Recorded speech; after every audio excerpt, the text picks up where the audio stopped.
Happy Friday, Mama. At least it's Friday when this episode comes out. I am Jocelyn with Positivity in Pregnancy and Motherhood podcast, and I'm looking forward to sharing with you some things to help you to find more positivity in your pregnancy and during motherhood. Today we are going to go back to the first trimester for those of you who are still sick and kind of maybe talk about one of the myths that can come with that morning sickness. Maybe you're not in the first trimester, but you have other questions regarding pregnancy or other thoughts on desires on how to maybe have positivity during different times of pregnancy. I have a website called Pregnancy is Hard, and on that website I now have a search option. Before I didn't have that set up, but now I have a search option to where you can put in some keywords and find pretty much all the past episodes I've done on pregnancy that can help you. So if you're struggling with gestational diabetes, you can type in gestational, and I've got 3 episodes where I interviewed moms who had gestational diabetes. Maybe you've got some bleeding in pregnancy.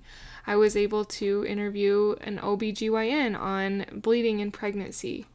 Maybe you want to have a smoother or safer birth. I also have episodes on those where I did interviews with those are actually recent ones, an interview with a postpartum physical therapist and a childbirth lawyer.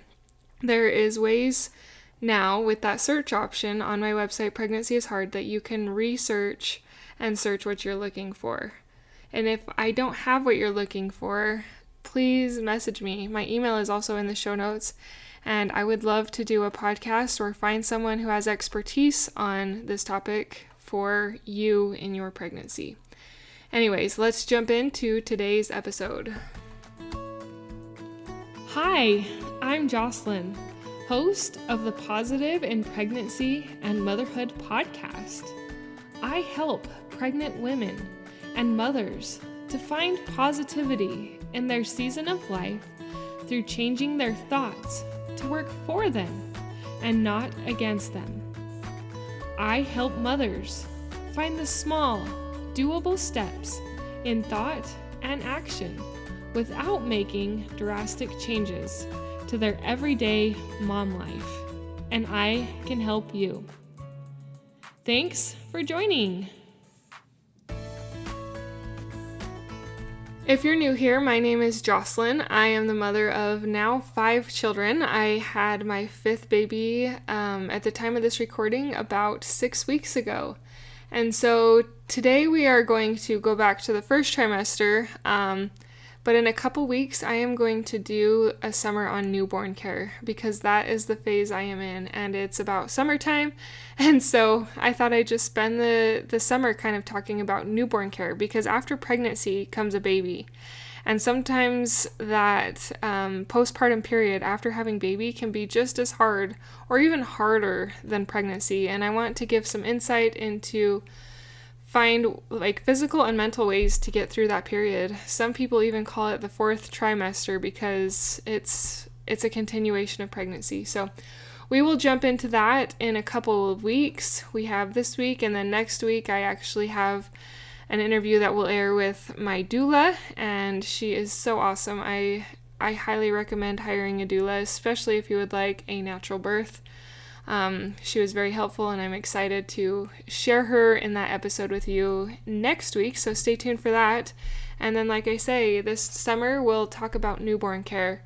And even if you're not in the newborn phase, it can be helpful to listen to these episodes because you will have a newborn. That's what pregnancy is going to bring you, a newborn. And I will also have some pregnancy tidbits in each of those episodes because I have a passion, and especially after this 5th baby, that I need to share with pregnant women the mental tools that can help them overcome some of the negativity that comes with this phase of life. So we are going to keep doing that in those episodes, and I'll probably do some bonus episodes specifically for pregnancy as well.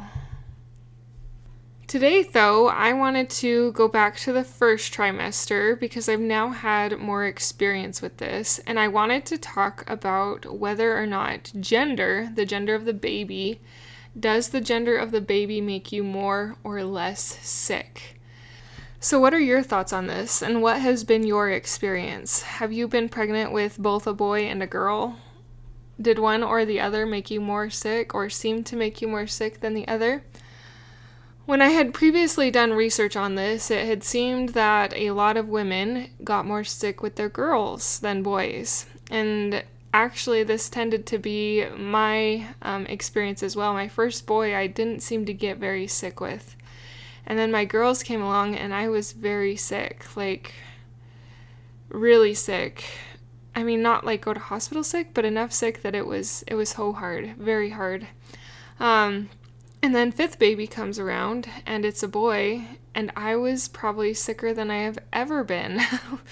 Like those first 6 to 8 weeks of morning sickness was some of the worst I have ever had. And I was hoping with everything I've learned and implemented that it wouldn't be so bad, but it was bad. And so now I've kind of developed a new theory on that, or at least for me, is maybe I get sicker with each baby. But for me, gender didn't play a role. I didn't get less sick with my boy because, like I say, the last one was a boy, and I was not less sick with him. I would even say I was more sick. And so unfortunately, Mama, gender doesn't seem to play a role. And actually, if you do more research, that's what a lot of them say, that it doesn't play a role. Although for you, it might seem to. So pay attention to yours and see if you have the same results. If it seems to you get more sick with each pregnancy, or if it does seem a little bit more gender related. But that season of sickness can be so hard. It can be so trying, and you just feel that you're failing in all the areas, and you don't feel like yourself because you feel so crappy. I know what it's like to feel so bleak when you don't know when this sickness is going to end and when there's going to be light and you can get out and do things again. And it can be really hard and really discouraging.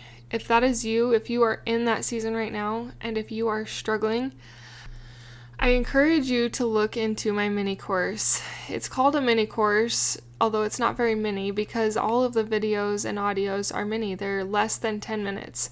And they are bite-sized mindset tips and exercises to help you to find positivity when you're struggling and you're thinking everything is so hard and miserable and you don't know why you've done this and when the light's going to appear.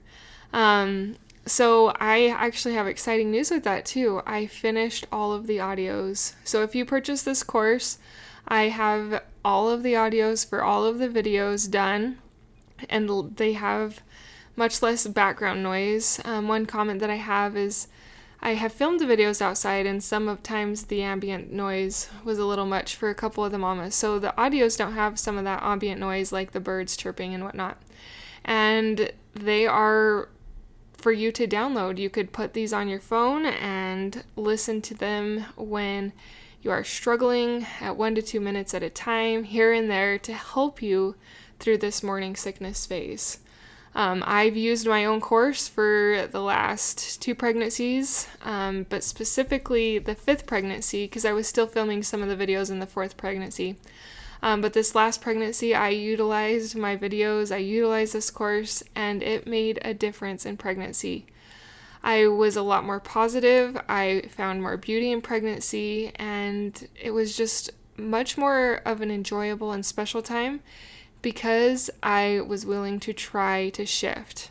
Now, that doesn't mean pregnancy was perfect. It wasn't. I still had very, very hard and very difficult days, but I also had more days that were better when compared with other pregnancies.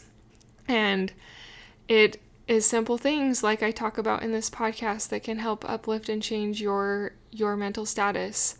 It's things like gratitude. It's things like changing the negative to the positive, and focusing on those pregnancy-specific affirmations that can help you through this time. Using tools like Feel It to Heal It, or The Art of Distraction, and giving yourself grace that are going to get you through and help you to find more joy, more beauty, and a better mental outlook for this pregnancy than you have before. It is the top link in the show notes, and I encourage you to look into it and let me help you during this season to find a better mental state, because I know how miserable it is. Mama, your body is doing amazing things. Sometimes it can be easy to forget when we feel so terrible. Our body hasn't changed a lot usually at that morning sickness phase. We just feel incredibly sick. And it can be very hard to deal with, but it is doing amazing things. Those cells are growing and forming your baby. And actually being sick is a good sign that you're going to have a viable pregnancy, that you won't miscarriage. So there's gratitude to be found there. But keep remembering these things. Keep implementing what you learn on this podcast. And if you need extra help, check that out. My website is pregnancyishard.com.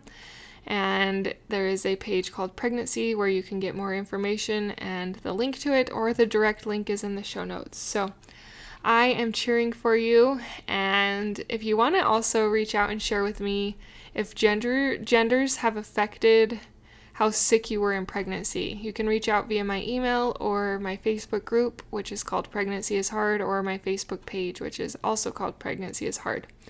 And that would be kind of fun to see how many women have been sick related to gender, and which one has been worse for you. Has it been worse with boys or with girls?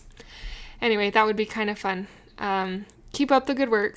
Keep trying to smile and keep doing your best to find those positive thoughts. It is worth it. Until next time.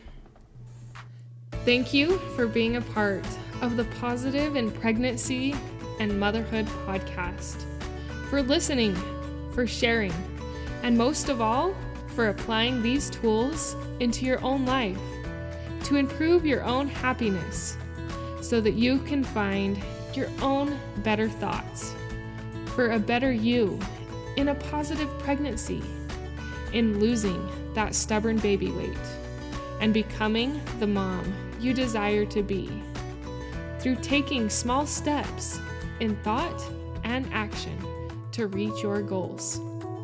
If you are a mother who has an inner desire to enjoy motherhood and pregnancy better, but you are having difficulty figuring it out, I can help you. I can help you find the small, doable steps without drastic changes to your everyday mom life. Reach out, let's connect, and let's see you move forward. My name is Jocelyn, and I thank you for listening. Until next time.